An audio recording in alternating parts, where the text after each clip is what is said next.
This podcast is a proud member of the Fan Hub 100. Football without fans is nothing, so we've partnered with Fan Hub to put fans first. Search Fan Hub app to play your part in the journey.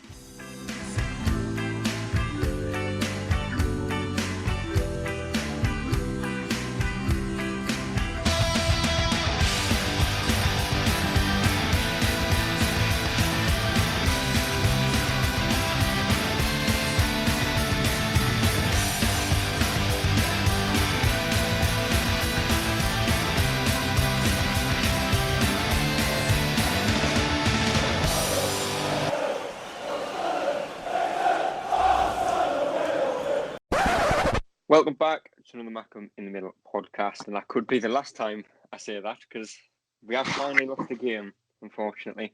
A little bit earlier than we would have liked as well, but obviously we will talk about that. We did play Charlton today at home in a game that did disappointingly finish 2-1 to Charlton. Charlton did go 2-0 up. Josh Scowen did pull one back after making up for an error in the first half, but although Sunderland did try and push for that equaliser and potentially the winner if they could get it, they never did. They never got it, and it did finish 2-1, so Charlton picked up all 3 points. And Michael is with me to talk about the game. I don't really know what I say, really. Just a disappointing feeling when you haven't lost in so long, and then that comes along. Well, I did try to make a point of it on various channels that I did think it was a bit far-fetched to imagine we wouldn't lose a game between now and the end of the season, really. Look, to be fair, if I look at it objectively of the game, the first half I thought Sunderland were probably unlucky not to score at least once, and obviously the first half was literally just misfortune. But then again, you can argue we didn't take our own chances, as I'm sure I'll get onto when you're assessing the game later. But when you look at the first goal was unlucky. The second one was very, very poorly defended. And although we did get a goal back, obviously, I think that came a little bit too late. It's frustrating, but to be fair, Charlton are a decent side. They're just below the playoffs. You can see why they've got a bit more of a good rigid structure under Nigel Adkins, and that can only serve them well if they want to try and get into the playoffs. So if it comes to the playoffs and we play Charlton, hopefully we can get our own back on them. Yeah. Do you think? Obviously, we drew against Peterborough in the last game. We lost today. Do you think if we'd beaten Peterborough, the reaction from losing this game would be, I suppose, just less of a reaction because you've picked up the 3 points there. But from the last 2 games, we picked up 1 point from a possible 6. Yeah, you could argue if we'd beaten Peterborough, then it's ifs and buts, isn't it? If you'd beaten Peterborough and then lost today, then I think today's defeat wouldn't have been as bad. I do still want to make the point that just because we've lost, obviously, 1 point from 6 obviously isn't good, but I think it's important to remember the grand scheme of things, the big picture, that in the last 12, 13 games, this is our first loss in 2 months. And I think that while today was poor in large parts, and obviously Peterborough and Hull winning didn't exactly make things a lot easier, it's just vital that we respond to this. How we respond to this is going to make or break the top 2 for me. Not necessarily today's defeat, but it's going to be how we react to it. If we respond to this and feel sorry for ourselves, then top 2 is definitely gone. If we respond to it the way we should do with a good winning sequence again, then there's no reason why it can't still be on. We've got to, like you said, we've got the game against Wigan on Tuesday. That, for me, no excuses. That has got to be a Sunderland win. If we don't win that game, then I will probably give up top 2 in my mind anyway. Obviously, mathematically, it'd still be possible, but it would be a lot harder. So let's wait and see what happens on Tuesday. If we respond to this in the right way, then hopefully it'll be back on track. Yeah. And one of the things that we actually learned on the quiz that we recently did was, of course, Grant Ledbetter is the second top goal scorer this season for Sunderland. He's got 6 goals. Obviously, Charlie Wyke, he's had a good season. He's got, I think it's 23, 24 league goals. But recently, he just hasn't been scoring the goals. And again, we'll get on to a few of the chances. But he had, I think it was possibly 3 good chances in this game. And that, in fairness to Ben Amos, he made some big saves, some important saves, some good saves. But an informed Charlie Wyke would have probably finished at least one of them. And obviously, it's a different game if you get that early goal. How much of a worry is it that, going into the last 6 or 7 games in the season without a goal scorer, I suppose? Yeah, it's going to be a worry. If this run continues from Wyke, then it's going to a concern, obviously.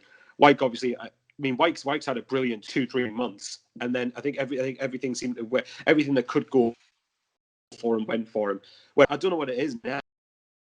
I've noticed this the last few games when he doesn't score goals, he tends to not do very much, and that's one of the reasons why I've stated in the past, even when Wyke was doing well goal scoring wise, I don't technically rate him that much as a footballer, but he has been putting the ball in the back of the net until the last 4 games, whatever it is. So I mean that the chance I can't get out of my head was the one where he's got basically a 1-on-1 with Ben Amos and tries to dink it over over him. Yeah, chip it over. And yeah, to be fair to Ben Amos, that's a cracking save. That is a very good save. Obviously, if that had gone in, the game could have been different, but obviously it didn't happen. So that it's all about. I think if Wyke can get a goal in the next couple of games, then who knows? We could start to see the Charlie Wyke of the last couple of months back. But to answer your question, if he does continue this run where he doesn't score much, then I can't pretend it wouldn't be a concern, because it would be. Yeah. Well, look, a team that did start the game, because there was a few questions raised on Twitter before the game and certainly after about it. Obviously, Leigh Burge, Max Power, Luke O'Nien, Deon Sanderson, Callum Mcfanzin, Carl Winchester, Lyndon Gooch, Josh Scowen, Aidan O'Brien, Aidan McGeady and Charlie Wyke. The notable omission from the team for me was Jordan Jones. He's been great recently. Every time he gets the ball, he looks a threat. He's had a couple of goals, a couple of assists. And he was dropped from the game. And I know his wife's meant to be having a baby, but for me, if that's the reason he's been dropped from the starting 11, would he be involved in the matchday squad at all? I'm not entirely sure. But do you think this is the first time that Lee Johnson has got the team wrong? Obviously, he's had a great spell at Sunderland since he joined. He's improved us a lot. But just like any manager in the world, you will get criticism at some point. And do you think this is the first real mistake he's made with the team selection? You could argue that. There's a couple of mistakes I did think he made. I think the switch in formation didn't help us. I think that when you go into the back three, I don't personally quite get why the back four was scrapped. I think that, to be fair to McFadden, I'm trying not to make this the Mcfadden show again, but to be fair, McFadden, he wasn't that bad today, but he didn't offer us anything going forward. Whereas I think that even though Hugh was on the pitch, for example, only 20 minutes, whatever it was, he offered us a bit more of an outlet going forward. I didn't get why Gooch started either, and I've gone off Lyndon Gooch recently, actually. Yeah. But I mean, yeah, he scored a tap in against Oxford, but that was mainly down to Jordan Jones's work down the right. Yeah. So Jordan Jones for me simply had to start today. But I agree with you. I think that if the argument was that his wife's expecting a baby, so his head's not going to be completely in the game, well, if that's the case, don't put him in the matchday squad. But again, that is probably easier to say in hindsight. But yeah, I think there's been a couple of occasions where he's made some questionable selections, but yeah, today's probably the first time where it's obviously backfired. Yeah. Well, the game did get underway, and Sunderland started the game fairly well. They had a few chances. I think Charlie Wyke had the first real chance. Aidan McGeady, who was involved quite a bit again today, put a ball over to Charlie Wyke, and his volley went just wide of the post. Again, an informed Charlie Wyke scoring goals. I'd like to see he would hit the target at least, potentially even get the opening goal. And again, just minutes later, Charlie Wyke threw on goal, sorry. I think he intercepted the ball from their defence. He's raced through on goal. He's tried to lob the keeper and a big save, but a big, big chance for Charlie Wyke again. I think Charlton hit the post. We had a few more chances. And the first half especially, as you've already mentioned, really, was just a case of Sunderland just not taking the chances. Yeah. But it's like you said, if one of those chances early doors goes, I bet if one of those two chances early doors goes in, we go on to win the game, or at least we go on to avoid defeat. It's sometimes that happens. Sometimes you create the chances and you don't take them. But ultimately that's probably what cost us, because if we had taken one of those chances, the game for me would have been totally different. But obviously that's immaterial because we didn't take any of them. Yeah. And another chance that Sunderland had came just before the changing point in the game. Again, another cross was sent into the box. Aidan O'Brien was on the end of it. It's a good header, strong header, but an even stronger hand from once again Ben Amos, who made another big save. But again, it's one of them chances that you can compliment the goalkeeper because it is a good save. But when you're in that position, I don't want to say he was unmarked because he wasn't, but he had a lot of space to run into. He's got the whole goal to aim at, and he's hit it straight at Amos. And again, if you go 1-0 up there, Charlie Wyke takes his finish. You're 2-0 up first half. Charlton have to approach the game differently. I know they like to sit back quite a lot in the game, and that kind of suits Sunderland, especially when you're in the lead. But we didn't take the chances, and as a Sunderland fan, every time that happens, one chance and you go 1-0 down, and that's exactly what happened. Ball was sent to the box. Leigh Burge was forced into a save, and I've only seen it from one or two angles, but he's parried it and almost put backspin on the ball. It went back towards his own goal. Josh Scowen's trying to clear it, and the backspin that Leigh Burge has put on the goal is almost forced Josh Scowen into kicking the ball into his own net. And it was just individual errors just cost us that goal, really, wasn't it? I think it was particularly good attacking play, was it, really? Well, to be honest, I think there was an element of misfortune in that. But yeah, I mean, I did think you could argue, if you're going to pinpoint anyone, you could argue that Burge probably should have just got rid of it, caught it, or either got rid of it. But that's why I'm not a goalkeeper. I couldn't tell you. I try to avoid analysing goalkeepers because I don't feel I know as much what I'm talking about. But I mean, Josh Scowen, when you look at it, the argument is he could have maybe waited a second just to get the right footing on the ball and then just hoof it out. But if he'd done that, then chances are Jaden Stockley or whoever else for Charlton probably would have stuck it in the back of the net. That's something that just unfortunately happens. But there was no, I did say at the time when I was watching it that now to forget that it's happened, respond to it, and unfortunately we never did. Yeah. And I think one of the things that Sunderland have always struggled with, especially in League One, I'm not entirely sure on the stat, but I think they've only come behind from once in the last God knows how many games to actually win the game. It just seems to knock the confidence of our players, no matter who we have in charge, no matter who the players are. Just confidence seems to take a huge hit when we go 1-0 down at Sunderland.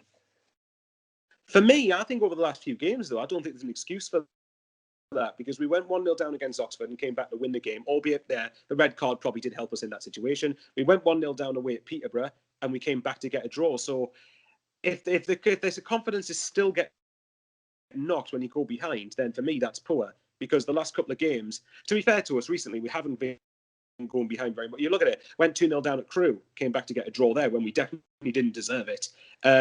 So I don't know. If that is the case, that's really poor from Sunderland, because the last few games, I don't think there is an excuse to lose confidence, but you might disagree with us. That's just how I see it. Yeah. Well, the half did finish 1-0 with Charlton, of course, in the lead. Charlton would have been delighted with that because they didn't really have too many chances in that half, but I want to say they took the chance. They didn't, because it was an own goal. But they went into the half-time break with a 1-0 lead, came out second half. Aidan McGeady had an effort. I think it was 10 minutes into the half, but it was very close, but he did fail to convert it. Minutes later, Charlton missed the first chance that they've really missed in the game. Ball was into the box. Jaden Stockley, I think, had about 75% of the goal to aim at. If he hits the target, it's a goal. He's hit the post. Another let-off for Sunderland. But again, seconds later, it was 2-0. It was long throw-in. Very, very poorly defended. There was just no organisation really from Sunderland. Balls went through to Gilby, and again, I don't want to give him too much criticism for this one, but I just feel like Leigh Burge is a little bit slow off his line. It went through his legs. And it was, again, just very poor defending from a defence that has been so impressive this season, especially under Lee Johnson. Yeah, exactly. I mean, it was just a collection of errors from pretty much everybody that was on the pitch. I think that Leigh Burge obviously could have done more. As far as I'm concerned, it shouldn't have got to that point. You should have stopped the players coming in the box. You should have stopped the running. When you go, if we went 1-0 down, you could have. If it stayed 1-0, you could have seen us maybe getting a point out of the game. But going 2-0 down, unless something bizarre happens, then that's practically game done. And I was really, like I said, the first goal I thought was really unlucky, but the second one was just, I was furious at the defending for it. Yeah. Well, Sunderland and Lee Johnson, as they have done recently, they went 2-0 down. It's all they needed to make changes, and they did. I think it was Jordan Jones, Ross Stewart, Conor McLaughlin, and Denver Hume all came on at the same time. Carl Winchester went off. Lyndon Gooch went off. Not entirely sure who else went off. I think Aidan O'Brien might have went off. I believe so. Yes, he did go off. I'm trying to think on the last one who went off. Who have you mentioned? obviously, Carl Winchester went off, Aidan O'Brien, Lyndon Gooch, and there was one more.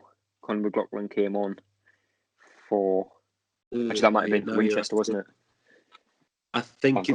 I believe it was. Hang on. So you're saying Winchester, O'Brien, Gooch, and somebody else. Oh, do you know? Mcfanzin, that was it. Mcfanzin, the easiest one of them all, because it was straight swap, wasn't it? Then we came from Mcfanzin, straight swap, and that's one we couldn't remember. But they all did come on pretty much at the same time. I think 2 of them actually came on just before the goal. 2 of them came on after the goal, and we did get the ball forward a few more times. There was a few balls sent in the box. I think Ross Stewart had a good chance, but he's headed it down into the floor. Charlie White was again involved, holding the ball up, playing it out wide. And I just don't feel like when we had the wingers on the pitch, you've got Jordan Jones, Aidan McGeady was out wide. You've got 2 big centre forwards in the box. I don't really think we got the ball wide enough for a team that did start to sit back a little bit, didn't we? No, I don't think we did. I think even in the times that we did get wide, the quality of the delivery crosses in the box was really poor. Every time it was just, I don't think Charlton would have had it much easier to defend against them. Almost time after time after time, we put the ball into the box, and then Charlton literally could straight forward. And that's, to be fair, that's how they dealt with it. So, but yeah, they approached. I don't know. I still think even when those players did come on the pitch, I felt there was enough players not taking responsibility, and enough of them too many of them were just sort of standing around waiting for things to happen rather than trying to make things happen. Yeah. Well, with 15 minutes to go until full time, we did pull one back. As I mentioned, Josh scoring somewhat making up for his slight error in the first half. Ross Stewart still on goal. His effort was saved by Amos. Charlie White picked up the rebound. His effort was saved by Amos. Fell to Josh Scoren on the edge of the box, who scored a diving header. I do feel like he could have just kicked it into the net, but he did go with a diving header to pull it back to 2-1. With all the attacking players we have on the pitch, you are hopeful that Sunderland can go on, get the equaliser, potentially push on and get a very late winner, but it just wasn't to be. And it did finish 2-1 to Charlton. And that game does mean that obviously Peterborough won, Hull won as well. So as it stands, we are 5 points behind Peterborough, 8 points behind Hull. Obviously, we've still got a game in hand on Peterborough and 2 games in hand on Hull. But unlike before the game, winning those games in hand doesn't actually mean anything now. The Hull game will be the new biggest game of the season for Sunderland, because I feel like if we don't win that game, it could just be a case of the playoffs. Peterborough have already been through a bad run of form. I think they'd won 1 in 5 recently, and they've started picking it up. Obviously, Jonson Clark-Harris, I think it was 30 goals or something he's got this season, and he's still scoring goals. So I think there's 7 games left for the season, Michael. And to me, it is going to be very tough. But I just don't see any other way of getting automatic promotion than winning all 7 now after that defeat. I don't know if you feel differently about that. I certainly think you need to win at least 6 of them. It depends. I do agree with you. I think that whole game is massive. I think that obviously, if you want to look at it this way, it's still in our hands. And by the way, I don't want to bleep on about the games in hand too much. But if you look at it, if we've got 2 games in hand on Hull, if we beat Hull, those games in hand do matter. Yeah. But that we've still got another 2 games before that Hull game. We need to make sure we respond to this in the right way. I think Tuesday's huge. If we beat Wigan, irrespective of games in hand, we'd be 2 points behind Peterborough, where after Northampton, they've got to play Lincoln, they've got to play Charlton, and they've got to play Gillingham, all of whom are still going for a playoff place. And if today is anything, if the game against us is anything to go by, I'd be very disappointed if Charlton didn't get something at home against Peterborough at the very least. Because it frustrates living daylights on me when teams turn up against us, then lose to sides around us. Yeah. Like, no, come on. That really annoys me. But regardless, Peterborough's run into the end of the season, I still think is quite tough. I'd like to think they're going to be a bit tested. I mean, today they scored 3 goals, or yesterday, whenever you're listening. They scored 3 goals against Swindon, but they were up against Leigh Camp in goal. Any competent side would score 3 or 4 goals past him. But regardless, look, if we don't win against Wigan, then I would probably concede it's going to be playoffs. It would be very, very tough from that position to do it. If we beat Wigan, it's still 2 points off Peterborough, and I think it would be, is it 5 on Hull? Is that right? It would be, yeah. Yeah, okay, right. Well, there you go. the next few games are huge either way. We've just got to make sure the defeat against Charlton for me doesn't define the season at the moment. How we respond to it will. Yeah. We'll move into the player ratings, which I've got a feeling could be wrong on this one, but could be lower than they have been for a long time. I wonder what makes you say that. It could be an interesting one. That's what I will say. And I will start with Leigh Burge, who I've went with a 4 out of 10 for Leigh Burge. Obviously, I thought it was very poor for the first goal. I'm not entirely sure what he's done. Like I said, I've seen it from one or two angles, but he's like I say, he just seemed to get backspin on the attempted parry on the ball. I don't think there was too much power behind the effort that was at him. Could he have caught it potentially? Should he have at least parried it out of danger? Absolutely. But he didn't. And then Josh Scoins obviously ended up turning the ball into his own net. And again, for the second one, I think he's very slow off his line. And he just straight through his legs from a keeper who's got so many clean sheets this season. We've praised him a lot. He'd had some criticism, and rightfully so, but we've praised him a lot, especially recently. I just thought he was very poor today, so I went with a 4. Yeah, I think it's hard to give him anything other than a 4 or 5. I think I probably would go with a 4, and I think it's only because of the standards that I think he's set himself recently. And I think there were a couple of times he didn't look very assured, actually, whenever Charlton did go forward, although he maybe made 1 or 2 decent saves. Yeah, given it's very hard to foresee why he should get more than a 4. Yeah. Max Power obviously started in defence again. Again, an interesting decision from Lee Johnson, but in previous games it's worked, so I kind of see why he's done it. For me, I think Power's best position is still in midfield. I think he gets us higher up the pitch. And obviously I know he likes a shot on goal as well. But today, I just don't think he really did anything. I don't think he did too much wrong, but again, just didn't really have any influence on the game. He's the captain in the team, and it just wasn't a really captain performance for me, so I went with a 5. Yeah, bang in the middle, 5. I think he was kind of anonymous in the sense that when he went forward, he wasn't doing as much, and obviously defensively, he was part of a team that let in 2 goals. So, although to be fair, I certainly don't think the first one in particular, I don't think he had anything to do with the second one. He might have been caught out at the back from poor positioning or organisation. So, but yeah, 5. Can't give him any more than that, really. And again, another defender, Luke O'Nien, another player we've given a lot of praise. Probably had an excellent game against Peter, but again today, just part of a defence that just didn't have a good time against Charlton. A few times he was beaten too easily. A few times he was beaten in the air, and just contributed to what was a below average defensive performance, I will say. So again, I went with a 5. You've covered a lot of it. I don't remember him having an especially bad game, but again, defensively, I said it's the same with Power, and it's probably the same with the other defenders. You're part of a defence that didn't keep a clean sheet, and I think that's a 3rd game in a row now. We haven't kept a clean sheet, so that needs addressing. But 5. And next is Deon Sanderson, who again didn't really do too much wrong, but again with Sam O'Nien played part in the defence. It just wasn't very good today. So again, 5. A lot of 5. Another 5. This is going to be the show of the 5s now instead of John with 6s. Are you joining me with a 5? Yeah, definitely. Don't think you can complain about that. And Callum Mcfanzin, who I've went with a 6, and not necessarily because he had a great game, but because he had a much better game than I'm probably used to seeing from Mcfanzin. I'm amazed you're giving him a 6. So am I. I was not expecting that. I just thought he had a much better game than he's had recently. Obviously, against Peterborough, he was shocking, and there's no other way of putting it. I don't think he did too much wrong today. There was a couple of times he got forward, but we know his lack of pace really does hinder him. And he's just not a great footballer.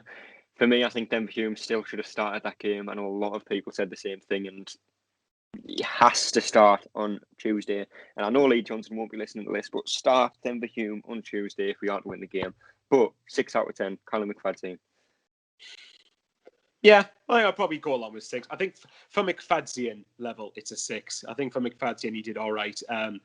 But like I've kept saying, that's one of the bigger black marks against Lee Johnson, that he keeps on starting Mcfanzin. Yeah. And although recently he's been better, I think done today or the Charlton game, he was okay. The games before then, I just don't see how he keeps his place in the side. And one way or another, whether it's in League One or hopefully the Championship, get rid of Mcfanzin. Sorry, I don't want to see him play for us again. Yeah, I can follow that one. Moving into midfield, Josh Scowen, who again, I think he was very poor for the first goal. I think he should have cleared it. It was kind of a lazy just swing of the boot at the ball. Put your foot through it, put it out for the win, get it up the pitch, do whatever you can. From that position, you should not be hitting the ball behind you in the roof of the net, at least for me anyway. But I thought he improved a little bit in the second half. He's obviously pulled the goal back. It was a nice bit of skill that he's flicked the ball over, I'm not sure who it was, one of the Charlton defenders' head. But as we've seen with scoring a lot, his finishing has a lot to be desired. So I went with 6 for scoring as well. I'd go with a 5. I felt that he probably should have done better for the clearance for the own goal. He obviously got himself a good diving header, which I think that's his first league goal for us. Actually, come to think of it, I think it probably is. But yeah, he's guilty of missing so many chances. There was another good chance that I think he had not long after we scored that I think he probably should have done better with. So it's funny, he frustrates me because I can see he does a lot of the industrial stuff, but sometimes some of the simple stuff frustrates me. But I'd go with a 5, but maybe I'm being harsh. Yeah, I think one of the interesting stats which you've just sort of reminded me about is I think Scowen scored 2 goals since he signed for Sunderland, and both of them were headers. For someone who I think is about 5'6". Was one of them against Aston Villa under 21s or something? I think it might have been. Well, I remember the goal. I think it was a free kick. I don't know if it was a near post or far post. I think it was near post, and he got on the end of it and headed it. Pretty sure it was. I'm pretty sure it was. Well, there you go. That says a lot. You can only score against kids. With headers as well. When he's well, probably the shortest player on the pitch as well, isn't he? You'd not associate that with him, would you? You wouldn't. But a few more of them would be certainly welcome from now till the end of the season. But as long as he doesn't do it in his own goal anymore. Yeah, but Carl Winchester. That'd be quite nice. It would be. It would be very nice. Carl Winchester again started in midfield, and I do like Winchester, but again, I just think very similar to Ledbetter, he just doesn't contribute enough going forward. You got Scowen next to him. I know he got forward more than Ledbetter probably would if he was starting. But for me, I'm just not sure on the system that suits Winchester the best, and I don't think it was the one that we played today. I thought he looked okay on the ball at times, but just didn't really impact the game at all. So I'll go with a 6. Purely because why not? Yeah, I think I would go with a 6 for similar reason for you, because why not? And I'm feeling a bit generous towards Winchester. That's it. Yeah, need some positivity, I suppose, don't we? Oh, throwing out a few 6s. I am trying to be positive. Lyndon Gooch, poor today. Gave the ball away a lot. If we go back to the first season we had in League One, I thought Gooch was probably one of our better players. I think he got double figures for goals, potentially even assists as well. He could beat his man, get a ball in the box. He closed everything down, but I don't know what's changed with him, but he just doesn't seem to be able to beat his man anymore. He seems to have lost a yard of pace. His final product isn't as good, and one of the things that frustrates me the most watching Gooch is his frustration when he loses the ball. You can see it every time he loses the ball. He throws his arms in the air. He'll sprint back towards their player and foul them. And I think Frank, you mentioned it when he was commentating on the game as well. We seem to kind of cut that out of our game recently. But it crept back into today. Some stupid fouls that we gave away. One of them which led to Charlton hitting the post. But trying to get back on track a little bit. Lyndon Gooch, 5 out of 10 for me today. I go with a 4. You know what it is, right? Even the start of the first season in League One, I liked him a lot. I thought he was very impressive. I thought that, but I don't know whether teams have just sussed out that he's literally all dribble, no brain. That's literally what it seems to be. And Gooch, I think there was one time I got really annoyed at Gooch. I think it was right before half time where he tried down the right to take on 1 or 2 Charlton players, lost the ball, and was incredibly frustrated. It's like, well, no, you idiot. Stop thinking. Just a tip for him. Stop thinking that he's Messi of League One. He's not. He is not Messi or Ronaldo of League One. I think, and again, I know I've said this loads of times as well. Having him for work rate is huge. I do think that I can't ever fault his lack of effort or lack of commitment or whatever you want to call it. But he got he's so frustrating. And in terms of how, I just don't think he's a very intelligent footballer, which I know might sound stupid, but I just think, again, his decision making leaves a lot, and I mean a lot, to be desired. If we got a decent offer from him in the summer, I wouldn't be against selling him. But yeah, for today, I think 4. I think he was really, really poor. But maybe that's my anti-Gooch agenda. I don't know. Yeah, I can see why I'd go with a 4, and I think I'd probably be towards a very low 5. For the Well, 5 you that I said did with give him. 6 for Winchester, because why not? So let's just apply that to Gooch. 5, because Yeah. why not? Can't be too negative, can we? No, you try. Like I said, Got to try not to be anyway. a positivity doesn't go amiss in life. Yeah. Aidan McGeady was on the other side, and he made a few chances. Like I've said, a few balls into Charlie White that should have been put away. He gets a couple more assists, and we start talking about how it was a great game, great performance, great win, this, that, and the other. But we didn't finish them chances, which 3-4 weeks ago we would have won this game. But based on McGeady's performance, I thought he was decent, not great, but decent. So again, 6 out of 10 for me. Yeah, I think I would go with a 6. Actually, when I said, I think hardly anyone earlier. When I said earlier, hardly anyone was trying to make things happen. I might exclude McGeady from that, because I could tell he was getting frustrated and think, well, come on, where's my options? Why aren't people taking responsibility going forward? So it just goes to prove how McGeady's got higher standards than probably what a lot of these players are used to. And I'm not trying to use that as a dig against the players. I think recently they have met those standards. But all I'll say about McGeady is, screw you, Phil Parkinson, for not using him. 6. Yeah. Aidan O'Brien, moving on to the latter of the starting 11. 5 out of 10 for me. He ran around, and that's all I'm going to say. Likewise, 5. That's it. Short and sweet. Yeah, I just don't see. There's some games where he doesn't play, and you think, wow, we missed him. But then there's games where he does play, and you think, what on earth did he do in that game? And I think today it was certainly one of those. But moving on. I was more shocked he didn't start I was personally more shocked he didn't start the Peterborough game. Personally, yeah, I think that's the sort of game that I think would have suited O'Brien more than what today is. Yeah, I think he's a very strange player to describe to anyone. Like if there's anyone that asked you a question about Aidan O'Brien, you wouldn't really be able to describe what he offers other than a work rate, which sounds harsh because he does have the quality there. He just doesn't show it enough. Yeah, I think I'd go along with that. Well, I suppose you could argue he has the quality to foul people and get a bit mouthy with the referee. That's it. A few fights. Loves to scrap, doesn't he? He's like that type of person who probably would meet you for a scrap in a bar, wouldn't he? He probably would. Going outside for a minute. Moving on to the last player, Charlie White. Like I said, he missed some huge chances in the game. The volley very early in the game, the one where he's put for one goal, he's tried to chip it over Amos, and also realistically the chance that did in fact lead to Scowen's what turned out to be a consolation goal, potentially should be scoring that anyway without the need for a rebound, but he didn't. So you judge a striker off his goal scoring ability, the chances that he's made, chances that he's missed, and today he just wasn't in form in front of goal. So I went with a 5 again for Charlie White. Yeah, I think it's a case of that if he takes one of those chances, then the game, we're looking at a totally different match here, but obviously he didn't. So yeah, 5. I think he needs to get back to the level he was at about 4 or 5 weeks ago, because if he doesn't, then we're probably not going to make the top 2 or have very little chance of it. Yeah. I would ask you for a man of the match, but I mean, could you possibly pick one?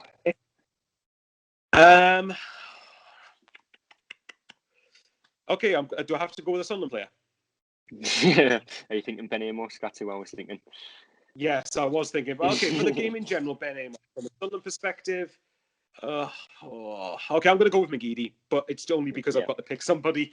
Yeah, that is a fair way of putting it. But Tuesday, game in hand on the teams around us. Obviously, that is the game. One of the only game in hand we have in Peterborough. One of the 2 that we have on Hull. Another huge game. I hate to keep repeating it, but it is. You need to win. So I'm going to say predictions for that one. Put me neck on the line. 2-0 Sunderland. Yeah. I think if, like I said, I think for me, this is, you can only take it a game at a time. And for me, this is a huge game. I think because it's a game in hand on Peterborough, if we win this game, then Charlton, I think, will be not forgotten about, but it'll be put out of people's minds a bit easier.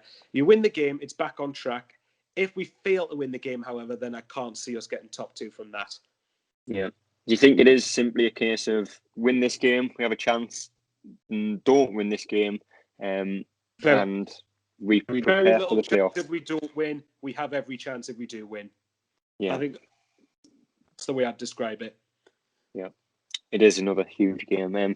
We'll try and potentially get a preview out before that game. Obviously, it is very short notice because it is Saturday, Tuesday, and it's a very annoying schedule in League One. But I suppose with COVID and the 46 league games and then the cup games that you do have to cram it all in a very busy schedule. So we will see about that one. If not, we will be back on Wednesday. It's annoying being in this league to begin with. So what's a bit more games going to hurt? I would love not to be back in this league next season as well. So hopefully we get that win, and at least the hope lasts a little bit longer, even if it doesn't happen. Exactly. I mean, even if we don't get top 2, try and get momentum for the playoffs, because that could see us over the line there. Will it? Well, historically would say no, but we'll see.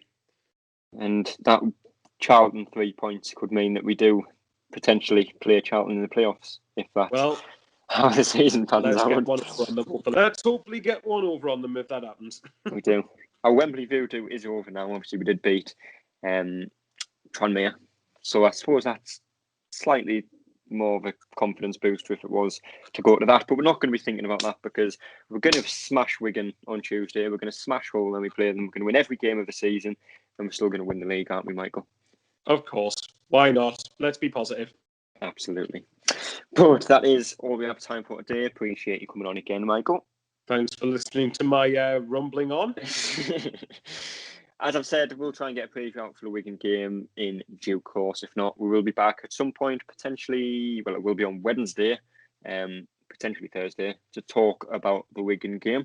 And I didn't go all a prediction, but I'm going to go 4-0 Sunderland, bounce back with a defeat, with a win, and an emphatic one at that. Exactly. Get the goal difference back up.